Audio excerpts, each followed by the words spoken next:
If you want to start using TradingView, you should click on the link in the description to create an account and get $15 off when upgrading. In this video, I'm going to show you how to change currency in TradingView.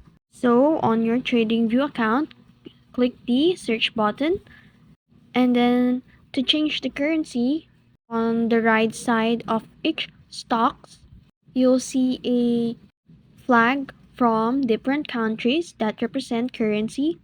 So, in order to change the currency, you'll just need to select a different currency stock. So for example, if you're using a SPX stock, see on the right side the different flags, but same stock's name.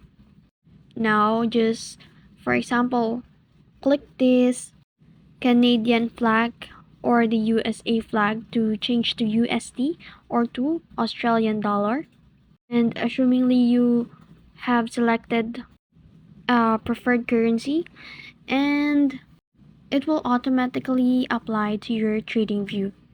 And that's how you change currency in TradingView. If you found this video helpful, don't forget to like, share, and subscribe to the YouTube channel.